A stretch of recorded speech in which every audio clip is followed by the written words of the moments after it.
여러분들은 여름에 보양식 많이 드시나요? 8월 15일이 말복인데요. 복날이면 삼계탕 한 그릇 먹어줘야 할 것 같잖아요. 복날은 언제부터 있었던 걸까요? 왜 삼계탕을 먹는 걸까요? 오늘은 복날에 대해 알아볼게요. 복날이란 일어나고자 하는 음기가 양기에 눌려 엎드려 있는 날이란 뜻을 지녔다고 합니다. 복날의 복은 한자로 복복자를 쓰지 않고 엎드릴 복자를 씁니다. 이 글자는 사람 인자 옆에 개견자가 들어있는데요. 사람이 더위에 지쳐 개처럼 납작 엎드렸다고 하여 붙여진 말이라고 합니다. 또 가을의 기온이 내려오다가 여름철이 더운 기운이 강렬해 일어서지 못하고 복종한다는 의미라고도 하네요. 복날은 여름 중에서도 가장 더운 시기인 음력 6월에서 7월 사이 초복, 중복, 말복 총 3일의 기간을 가리킵니다. 조선시대 궁중에서는 더위를 이겨내라는 뜻으로 높은 벼슬아치들에게 빙표를 주었다는데 이 빙표를 들고 장빙고라는 곳에 가면 얼음을 탈 수 있었다고 해요. 또 산과 계곡에서 발을 담그고 술과 음식을 나누는 풍습이 있었으며 더위를 쫓고자 제사를 지내고 보양식을 먹기도 하였답니다. 여기서 잠깐, 서양에도 복날이 있을까요? 서양 사람들은 삼계탕을 안 먹잖아요. 게를 먹는다는 건 상상할 수도 없는 일이고요. 근데 서양에도 복날이 있고 그 복날을 도그데이즈라고 한대요. 개의 날, 개 먹는 날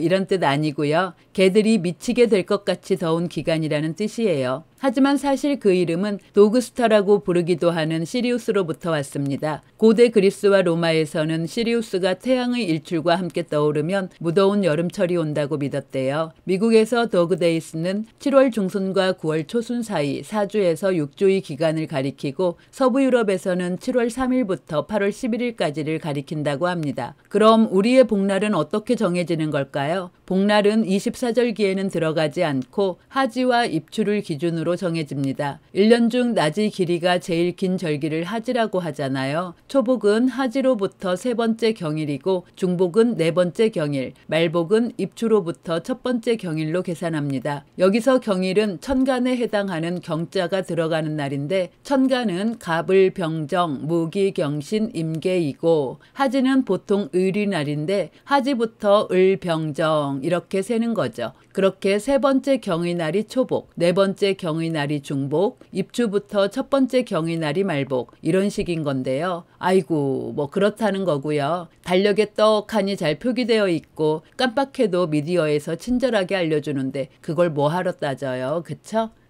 올해 말복은 8월 15일입니다. 이제 복날의 유래에 대해 살펴볼게요. 우리나라에서 잘 지키고 있지만 그 유래는 역시 중국입니다. 복은 중국의 속설로 그 유래를 진나라 한나라에서 찾아요. 조선 후기에 간행된 동국 세시기에 의하면 진덕궁 2년에 처음으로 삼복 제사를 지냈는데 성사대문 안에서는 개를 잡아 충제를 방지하였다고 알려져 있습니다. 즉 사람들을 괴롭히는 벌레를 물리치기 위한 주술행위로 개를 잡아 삼복을 지냈다는 것이죠. 하지만 개를 먹지는 않았다고 합니다. 진나라에서는 복날 더위를 이기기 위해 만두와 전 등을 나누어 먹었다고 해요. 여름을 건강하게 나기 위해서 삼계탕 같은 보양식을 먹는 세시풍속은 동국세시기에서 자세히 살펴볼 수 있습니다. 동국세시기에 따르면 삼계탕, 용봉탕, 추어탕, 장어, 흑염소 등의 보양식을 섭취했다고 기록되어 있는데요. 과거 조선은 농경사회였던 만큼 농사를 짓는 일이 중요했고 무더운 여름철은 농번기이기 때문에 더 많은 칼로리와 수분의 보충이 필요했습니다. 이러한 이유로 1년 중 가장 더운 날인 삼복에 보양식 으로 영양을 공급하여 더위를 극복하고자 생긴 풍습으로 보고 있습니다. 보양식으로 인기 있는 세 가지 음식을 살펴볼까요? 현대에도 복날이면 가장 많이 먹는 보양식이 삼계탕이죠. 여름철 더운 날씨로 차가운 음식을 많이 찾게 되는데 이로 인해 소화 능력과 저항력이 떨어집니다. 삼계탕은 이를 회복하는 데 좋은 음식입니다. 또한 단백질과 아미노산이 풍부하고 삼계탕에 같이 들어가는 인삼, 마늘, 대추 등 다양한 재료가 영양을 더해줘서 더위에 지친 몸과 떨어진 체력을 보충해 주는데 제격인 보양식이죠. 두 번째는 장어입니다. 장어는 스테미너 음식으로 불리며 탕으로 끓여 먹거나 양념을 발라 구워 먹죠.